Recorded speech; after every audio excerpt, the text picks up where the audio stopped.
कहानी के शुरू में हमें बताया जाता है कि एक कंपनी है जो लोगों को फंसाकर जानलेवा कमरे में डाल देती है, जिस कमरे का नाम होता है एस्केप रूम। उस कमरे में कुछ पहेलियां होती हैं जिन्हें ना सुलझाने पर उनकी मौत हो जाती है। ये गेम अमीर लोगों के लिए बनाई जाती है क्योंकि वो इसे देखकर काफी इंजॉय करते हैं और शर्तें लगाते हैं। पहले जब एस्केप रूम बनाया गया था तो उसमें से एक लड़की जिसका नाम जोई है वो और उसका दोस्त ही जिंदा बच पाए थे, जिसके बाद जोई ने कसम खाई थी कि वो इस कंपनी का राज सबके सामने खोलकर इन जानलेवा गेम्स को बंद करवाएगी। इसके बाद हम एक आदमी को देखते हैं जो उस कंपनी के लिए काम करता है और यही कंपनी को पूरा एस्केप रूम बनाकर देता है। इसकी वाइफ और एक बेटी भी थी। बेटी का नाम क्लेयर था। अब उसकी वाइफ को उसका एस्केप रूम बनाने वाला काम पसंद नहीं था, इसीलिए वो अपने हस्बैंड को कहती है कि इसका बुरा असर हमारी बेटी पर भी पड़ेगा, इसीलिए मैं तुमसे डिवोर्स चाहती हूँ और अपनी बेटी को लेकर जा रही हूँ। उसका हस्बैंड कहता है कि ठंडे दिमाग से काम लो और फिलहाल मैं मसरूफ हूँ, कुछ देर बाद हम इस पर बात करते हैं। फिर उसकी वाइफ नहाने के बाद एक कमरे में आकर बैठ जाती है, लेकिन तभी इस कमरे को लोहे के 3 रॉड बंद कर देते हैं। ये देख वो फौरन समझ जाती है कि मेरे हस्बैंड ने मुझे एस्केप रूम में फंसा दिया है। अब रूम का टेम्परेचर तेजी से बढ़ने लगता है, जिस वजह से गर्मी की शिद्दत भी वहाँ पर बढ़ती जा रही थी। वो दरवाजा खोलने का कहती है, लेकिन आगे से कोई जवाब नहीं आता। अब भाप की वजह से शीशे पर एक पहेली दिखती है जिसका जवाब पत्थर था। तब वो वहाँ पड़े हुए पत्थरों को देखती है जिसमें से उसे एक मगनातीस मिलता है, जिसे देख वो फौरन समझ जाती है कि इस मगनातीस के जरिए उसे वो तीनों लोहे के रॉड दरवाजे पर से हटाने हैं। तो वो एक एक करके रॉड हटाने लगती है, लेकिन कमरे का टेम्परेचर 240 डिग्री से भी बढ़ता जा रहा था, जिसकी वजह से उसकी जल्दी भी गलने लगती है और आखिरी रॉड हटाने से पहले ही इतनी गर्मी की वजह से उसकी मौत हो जाती है। अब कुछ सालों बाद हम देखते हैं कि उन दोनों की बेटी यानी क्लेयर अब बड़ी हो चुकी है। उसके डैड ने उसे एक कमरे में बंद करके रखा हुआ है क्योंकि वो भी अपने डैड की तरह एस्केप रूम बनाने में काफी माहिर है, इसीलिए अब उसके डैड उसी से ही एस्केप रूम बनवाते हैं। अब यहाँ क्लेयर के डैड को इस बात का भी काफी गुस्सा था कि जोई उनकी गेम से जिंदा बच गई थी, इसीलिए अपनी बेटी को मुश्किल से मुश्किल एस्केप रूम बनाने का कहते हैं ताकि इस बार जोई बच ना पाए। दरअसल इस बार भी उन्होंने जोई के लिए जहाज में एस्केप रूम बनवाया है क्योंकि वो जानते थे कि वो जहाज के जरिए ही न्यूयॉर्क आने वाली है। अब हम जोई और उसके दोस्त को एयरपोर्ट पर देखते हैं क्योंकि ये उस कंपनी का पर्दाफाश करने ही न्यूयॉर्क जा रहे हैं, लेकिन जोई को यहाँ कुछ गड़बड़ लगती है, इसीलिए वो जहाज से जाने के लिए मना कर देती है, जिससे उन दोनों की जान बच जाती है। अब ये दोनों गाड़ी के जरिए ही न्यूयॉर्क के लिए निकल पड़ते हैं। रास्ते में एक होटल में रात गुजारते हैं जहाँ जोई के दोस्त को ऐसा लग रहा था जैसे वो अभी भी एस्केप रूम में है, लेकिन हकीकत में ऐसा कुछ नहीं होता, वो बस उसका बुरा ख्वाब था। अब ये लोग एक जगह पर जाते हैं जहाँ एक चोर जोई की चेन छीन कर भाग जाता है। दोनों उसका पीछा करते करते एक स्टेशन पर आ जाते हैं। वो चोर इन दोनों को एक ट्रेन में फंसाकर वहाँ से भाग जाता है। अब यहाँ जोई को कोई गड़बड़ लगती है क्योंकि ट्रेन में सिर्फ 6 लोग ही बैठे हुए थे। वो ड्राइवर का केबिन चेक करने जाती है, लेकिन वहाँ पर भी कोई नहीं था और उसका दरवाजा बंद था। अब इनका डब्बा बाकी ट्रेन से अलग होकर कहीं दूसरी जगह पर जाने लगता है। सभी काफी घबरा जाते हैं। फिर ये डब्बा एक खाली पड़ी हुई सुरंग में जाकर रुकता है। जोई का दोस्त ट्रेन का दरवाजा खोलने की कोशिश करता है, लेकिन वो बंद था। यहाँ जोई और उसके दोस्त को ये बात समझ आ जाती है कि उस कंपनी ने आखिर इन्हें ढूंढ ही लिया और यहाँ फंसा दिया। मगर और हैरान करने वाली बात ये थी कि ट्रेन में मौजूद बाकी जो 4 लोग हैं वो भी पहले इस जानलेवा गेम को जीत चुके हैं, यानी अब ये इन सभी चैंपियंस की गेम है। फिर कुछ मशीन्स के जरिए पूरे ट्रेन में करंट फैला दिया जाता है, यानी कि अब ये लोग किसी भी लोहे की चीज को हाथ नहीं लगा सकते थे। एक लड़के को सीट के नीचे एक बैग मिलता है जिसके अंदर से तौलिए और दरवाजा खोलने वाला हैंडल निकलता है। इस हैंडल के जरिए ये ड्राइवर वाले केबिन को खोल लेते हैं। अंदर इन्हें एक टोकन मशीन मिलती है जिसके अंदर 9 टोकन्स डालने थे। इसके ऊपर लिखा हुआ था कि पोस्टर्स की गलतियों को ढूंढना होगा। ये लोग एक पोस्टर को देखते हैं जिसमें से ए गायब था। अब ऐसे करके ये लोग बाकी स्पेलिंग्स की गलतियों को भी ढूंढने लगते हैं। जोई देखती है कि ट्रेन के ऊपर टोटल 26 हैंडल्स लगे हुए हैं और एबीसी में भी 26 ही लफ्ज होते हैं। मतलब ये है कि जो लफ्ज गायब हैं इन्हीं उन्हीं लफ्जों के हैंडल्स को खींचना है। एक लड़की को बैग में से रबड़ का काफी बड़ा सा टुकड़ा भी मिलता है जिसे काट कर ये आपस में बांट लेते हैं ताकि लोहे के उन हैंडल्स को खींच सके और इन्हें करंट ना लगे। जोई एक हैंडल खींचती है जिसमें से टोकन बाहर आता है, जिससे वो टोकन वाले डब्बे में डाल देती है। इसके बाद ये लोग सभी गायब लफ्जों के हैंडल्स खींच रहे थे जिसमें से एक के बाद एक टोकन निकल रहे थे, लेकिन हैंडल खींचने की वजह से वहाँ करंट बढ़ता ही जा रहा था। अब एक लड़की को आखिरी 3 गायब लफ्ज मिल जाते हैं, लेकिन इससे पहले कि वो इस बारे में किसी को बताता, गलती से वो लोहे की पाइप को पकड़ लेता है और करंट लगने की वजह से उसकी मौत हो जाती है। जोई देखती है वहाँ वेलकम बैक लफ्ज बन रहा है, जिसकी आखिरी 3 गायब लफ्ज वो बाकियों को बताती है। जोई का दोस्त जल्दी से उन हैंडल्स को खींचता है और टोकन्स निकलने पर मशीन में डाल देता है। ऐसा होते ही वहाँ एक रास्ता खुलता है जिसके जरिए ये सब वहाँ से निकल जाते हैं, लेकिन वो एक लिफ्ट में आ चुकी थी जो इन्हें जमीन के काफी अंदर ले जा रही थी। लिफ्ट के रुकते ही सब एक दूसरे को अपने अपने बारे में बताते हैं। इनमें से एक लड़का प्रीस्ट होता है, एक लड़की राइटर और एक नर्स थी। अब ये लोग लिफ्ट से निकलकर एक बड़े से एस्केप रूम में आ जाते हैं। इन्हें यहाँ से गुजरकर सामने बने दरवाजे में जाना था, तो वो राइटर लड़की बगैर सोचे समझे वहाँ जमीन पर पैर रख देती है, जिससे फौरन वहाँ लेजर चल पड़ती है, लेकिन किस्मत से कोई नहीं मरता। अब ये लोग उस राइटर लड़की को वहाँ से बाहर निकालते हैं क्योंकि उसने अपना पैर गलत टाइल पर रख दिया था। ऐसा होते ही लेजर वापिस से बंद हो जाती है। तो अभी लोगों को 10 मिनट के अंदर अंदर उस दरवाजे के रास्ते जाना है, वरना वो दरवाजा बंद हो जाएगा। लेकिन अगर इन्होंने गलत टाइल पर कदम रखा तो लेजर इनको मार देगी।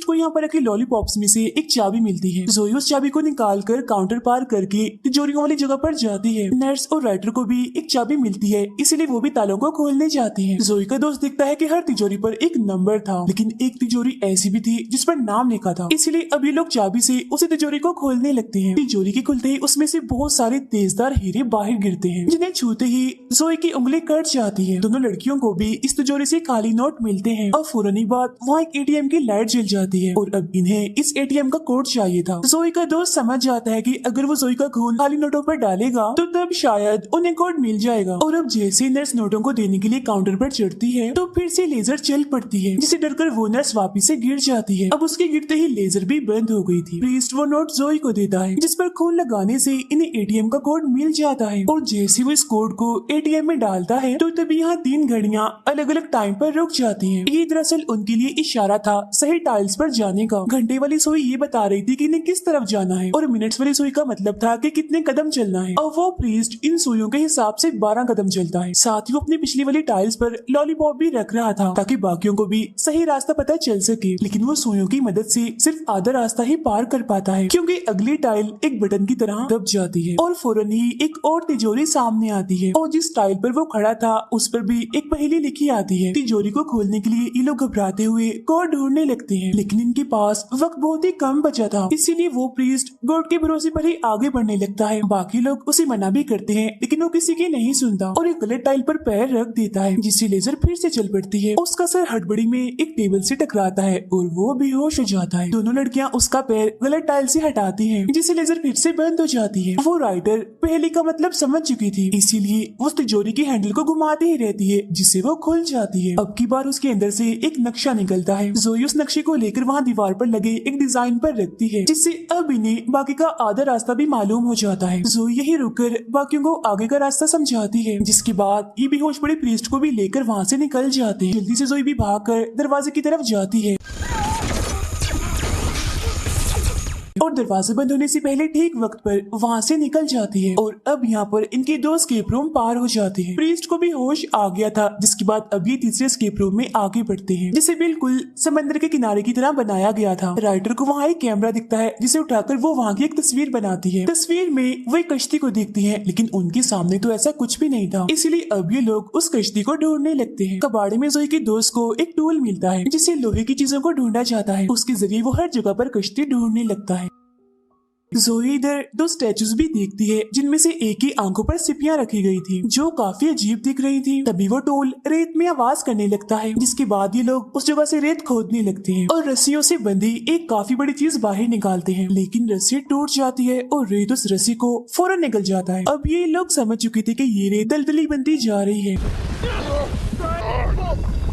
जिसमें सबसे पहले वो नर्स फंसती है और देखते ही देखते रेत उसे भी निकल जाता है। फौरन वो प्रीस्ट अपनी कमर पर रस्सी बांधकर रेत में कूद जाता है। वो नर्स को तो बचा लेता है, लेकिन रस्सी एक बार फिर से टूट जाती है, जिस वजह से रेत में दबने से उसकी मौत हो जाती है। वो रेत और दलदली बनती जा रही थी, इसलिए ये लोग भागकर एक केबिन में आ जाते हैं। अंदर जाने के बाद इन्हें पता चलता है कि यहाँ से निकलने का रास्ता वहाँ रखी फ्रिज के अंदर है, लेकिन फ्रिज को खोलने के लिए इन्हें कोड ढूंढना होगा। यहाँ एक बटन भी था जिसे जैसे जोई दबाती है बाहर बनी बिल्डिंग में लाइट जल पड़ती है। वो समझ जाती है कि अगला इशारा उस बिल्डिंग के ऊपर ही मिलेगा, इसीलिए वो फौरन उसके ऊपर चढ़ जाती है सीढ़ियों के जरिए। यहाँ दूरबीन के जरिए जोई को एक मैसेज दिखता है जो था आई कांट सी यू। सी की स्पेलिंग गलत थी, वो SEE के बजाय SEA थे। वो चिल्लाकर सभी को ये इशारा बताती है, लेकिन नीचे उतरते हुए उसकी नजर वहाँ एक गोल दरवाजे पर जाती है। जोई के दोस्त को वो इशारा समझ आ गया था, इसीलिए वो भागकर उस स्टैचू के पास जाता है जिसकी आंखों की जगह सिपियां लगी हुई थी। वो बड़ी मुश्किल से उसकी आंखों से सिपियां उतारता है जो दरअसल फ्रिज का कोड था। वो जल्दी से अंदर आकर उस कोड से फ्रिज को खोल लेता है जिसके जरिए अब ये लोग यहाँ से निकल सकते थे। उधर जोई भी वो गोल दरवाजा हटाती है जिसके अंदर एक खुफिया रास्ता था, जिसे देखकर वो फौरन समझ जाती है कि अगर वो इसके अंदर जाएंगे तो सीधा गेम से निकल जाएंगे। इसीलिए वो बाकी लोगों को भी अपने पास बुलाती है। तब राइटर के अलावा उसका दोस्त और वो नर्स उस पर भरोसा करके उसके पास जाने लगते हैं। वो सीढ़ियों के जरिए ऊपर जा रहे थे। नर्स तो ऊपर चढ़ जाती है, लेकिन जोई के दोस्त के ऊपर जाने से पहले वो सीढ़ियाँ अंदर चली जाती है और वो नीचे गिरकर रेत में दफन हो जाता है। ये देखकर जोई को काफी दुख होता है और वो दोनों खुफिया रास्ते से निकलकर एक जगह पर आती है और यहाँ से निकलने के लिए भी इन्हें एक सीढ़ी मिल जाती है। वो सीढ़ी के जरिए बाहर आती है और आसपास गाड़ियाँ देखकर समझ जाती है कि वो किसी सड़क पर है, मतलब वो सच में गेम से बाहर आ गई हैं। लेकिन ऐसा कुछ नहीं था। तभी वो राइटर यहाँ भागकर आती है और बताती है कि ये चौथा स्केप रूम है और यहाँ हर एक मिनट के बाद तेजाब की बारिश होगी, जिससे बचने के लिए यहाँ बने स्टोर में जाना होगा, लेकिन वहाँ पर ताला लगा हुआ है। राइटर ऊपर चढ़ती है तो उसे वहाँ एक चाबी मिलती है जिससे ताला खोलकर ये शटर ऊपर करती है और देखती है कि स्टोर के सामने तो एक और दरवाजा लगा हुआ है। अब टाइम खत्म होते ही यहाँ तेजाब की बारिश होने लगती है। तभी तीनों के ऊपर एक कवर आ जाता है जिससे इन्हें कुछ नहीं होता। तभी बारिश बंद हो जाती है और दोबारा से 1 मिनट का टाइमर लग जाता है। तभी यहाँ एक बॉक्स के अंदर फोन बजने लगता है, लेकिन उसके दरवाजे पर भी ताला लगा हुआ था। तब जोई कहती है कि अगर हम तेजाब को जमा कर लें तो इस ताले को पिघलाकर हम दरवाजा खोल सकते हैं। तब वो नर्स किसी ऐसी चीज को ढूंढने लगती है जो तेजाब से नहीं जली और उसे एक बोतल मिल भी जाती है। टाइम खत्म होते ही बारिश फिर से शुरू हो जाती है। ये लोग बोतल को वहीं रख कवर के नीचे खड़ी हो जाती है। बारिश बंद होते ही उस बोतल में जमा हुए तेजाब से टेलीफोन बॉक्स का ताला पिघला देती है और दरवाजा खुल जाता है। जोई अंदर जाकर फोन उठाती है, लेकिन आगे से कोई जवाब नहीं आता। एक पोस्टर के जरिए उसे गाड़ी के बारे में पता चलता है। तब वो समझ जाती है कि यहाँ पर खड़ी हुई गाड़ी उनका अगला इशारा है। वो गाड़ी के पास जाकर छानबीन करने लगती है। देखती है कि गाड़ी का दरवाजा बंद है, लेकिन तभी टाइम खत्म होने के बाद बारिश शुरू हो जाती है। उन लड़कियों के पास एक छतरी थी जिसे वो जोई को देती है, जिसकी मदद से जोई तेजाब में जलने से बच जाती है। जोई को एक पोस्टर में 3 अंगूठियां दिखती है और वो नर्स को कहती है कि टेलीफोन की घंटी 3 बार बजने देना और फिर फोन उठाना। तब वो नर्स ऐसा ही करती है जिसे उस गाड़ी का दरवाजा खुल जाता है। जोई फौरन जाकर गाड़ी के अंदर बैठ जाती है। बारिश में होने के बाद वो दोनों लड़कियां भी गाड़ी के अंदर जाने की कोशिश करती हैं, लेकिन दरवाजा तो लॉक हो चुका था और तो टेलीफोन बॉक्स का दरवाजा भी अपने आप ही बंद हो गया था। वो कवर भी अब अंदर जा चुका था। अब उन बेचारियों के पास बचने का कोई रास्ता नहीं होता और जब तेजाब की बारिश होती है दोनों ही उसमें जलकर मारी जाती है। ये भयानक नजारा देखकर जोई चिल्लाने लगती है क्योंकि वो उन्हें बचाने के लिए कुछ भी नहीं कर पाई।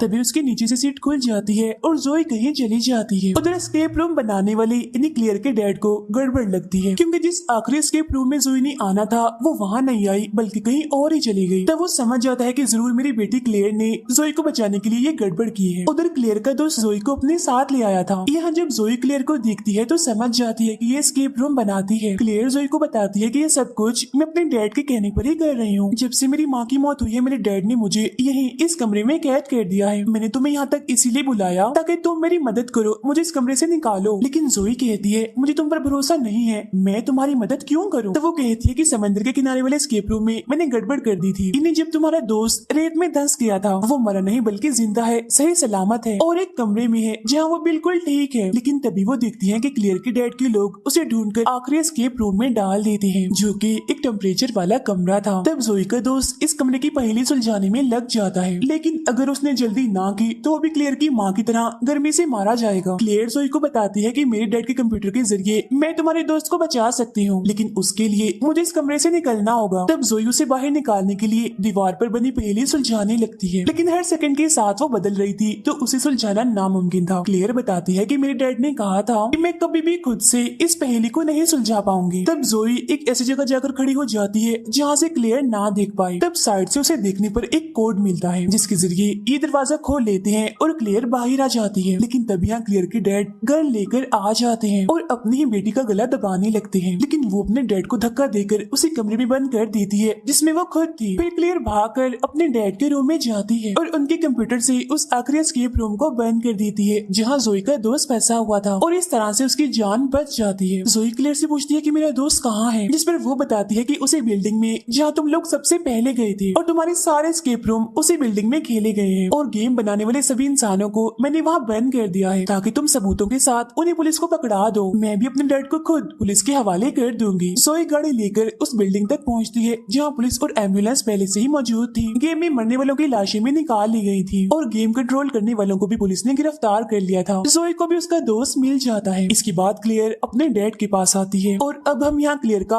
असली चेहरा देख पाते हैं कि वो कितनी खतरनाक है। वो असल में बचपन से ही पागल है। जब वो छोटी थी तभी उसे बुरी आदतें पड़ गई थी, इसे दूसरों को चोट पहुंचाना, सबके साथ बुरा सलूक करना और भी बहुत कुछ। लेकिन उसकी माँ उसे सुधारने के लिए एक मेंटल हॉस्पिटल में भेजने वाली थी, इसीलिए उसने अपनी ही माँ को उस टेम्परेचर वाले एस्केप रूम में फंसाकर मार दिया। जी हाँ, उसे क्लियर ने ही मारा था। जिसके बाद अब वो यहाँ अपने डैड को भी मार देती है ताकि वो और ज्यादा खतरनाक एस्केप रूम बनाए और उसकी तारीफ हो। अब वो शुरू से ही काफी मासूम बनने की कोशिश कर रही थी, लेकिन वो इतनी पागल थी कि अपने माँ बाप को ही मार दिया और इसी के साथ ये फिल्म यहीं पर खत्म हो जाती।